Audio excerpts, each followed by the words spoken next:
14 फरवरी 2026 Valentine day का दिन। उस दिन एक बंद कार में एक लड़का और एक लड़की की डेड बॉडी मिलती है। कार अंदर से बंद थी। जब कार का शीशा तोड़ा जाता है और तोड़ के दोनों की डेड बॉडी निकाली जाती है तो ये पूरा मामला खुल के सामने आता है। इन दोनों की हत्या की गई या इन दोनों ने खुद सुसाइड किया, आइए हम लोग इस वीडियो के माध्यम से इस पूरी घटना को जानते हैं। आज की यह घटना उत्तर प्रदेश के नोएडा की है, जहां 14 फरवरी 2026 को एक कार में एक लड़का और एक लड़की की डेड बॉडी मिलती है। कार रोड के किनारे खड़ी थी। जब उस पुलिस वालों ने कार का शीशा तोड़ा तो शीशा तोड़ने के बाद अंदर उन्होंने देखा कि एक लड़का एक लड़की है, लेकिन दोनों की ही मौत हो चुकी है।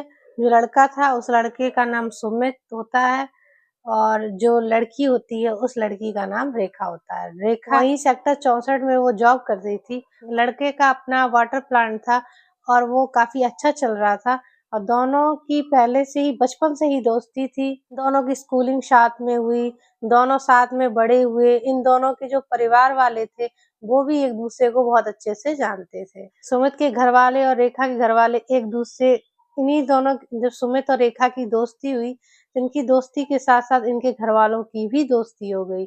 ये दोनों एक दूसरे के घर आया जाया करते थे। उनके परिवार वाले भी त्योहार पर एक दूसरे से मिला करते थे। स्टार्टिंग में न रेखा के परिवार वालों को कोई दिक्कत थी, न सुमित के परिवार वालों को कोई दिक्कत थी। ये दोनों स्कूल साथ में जाया करते थे, कॉलेज साथ में किया, लेकिन एक ऐसी घटना हुई जिसके बाद इन दोनों की जिंदगी बदल जाती है। 2019 में जो सुमित होता है उसका एक्सीडेंट हो जाता है। एक्सीडेंट के बाद रेखा सुमित की बहुत ज्यादा देखभाल करने लगती है, जिससे कि रेखा के घर वालों के मन में शक पैदा हो जाता है कि इन दोनों की दोस्ती नहीं, दोस्ती से ही एक अलग रिश्ता है। जिसके बाद जो रेखा के परिवार वाले होते हैं वो रेखा पे दबाव डालते हैं कि वो सुमित से ना मिला करे।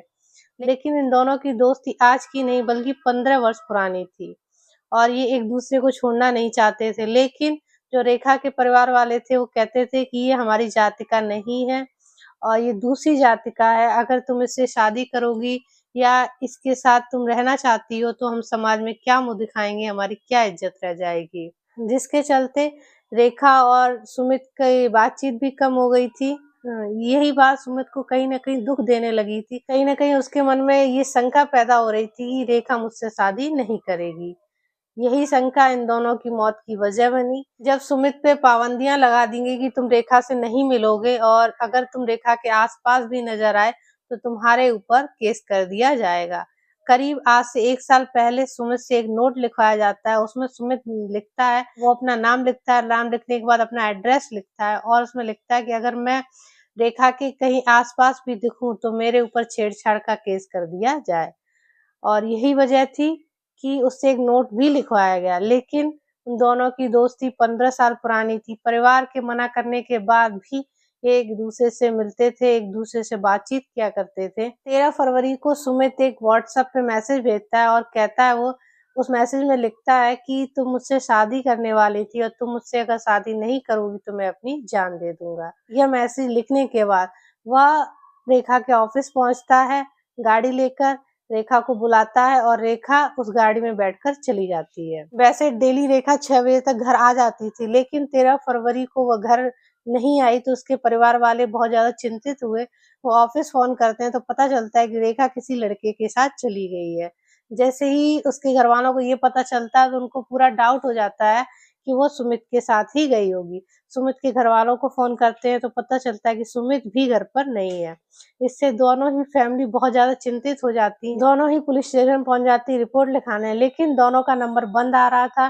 13 फरवरी को कुछ भी पता नहीं चलता है। 14 फरवरी को उन दोनों की कार में लाश मिलती है। अनुमान यही लगाया जा रहा है कि दोनों में शादी को लेकर या किसी बात को लेकर बहस हुई होगी और इसी बहस के चलते सुमित ने पहले उसको गोली मारी और उसके बाद अपने आप को भी गोली मार ली, क्योंकि सुमित की गाड़ी में एक पिस्टल भी मिली है, जिससे यही अनुमान लगाया जा रहा है कि सुमित ने पहले रेखा को गोली मारी और उसके बाद अपने आप को भी गोली मार ली और अपनी जीवन लीला को समाप्त कर दिया। आप सभी लोगों से रिक्वेस्ट है कि अगर आप लोगों को मेरी वीडियो अच्छी लगती हो तो मेरे चैनल को लाइक एंड सब्सक्राइब जरूर करें।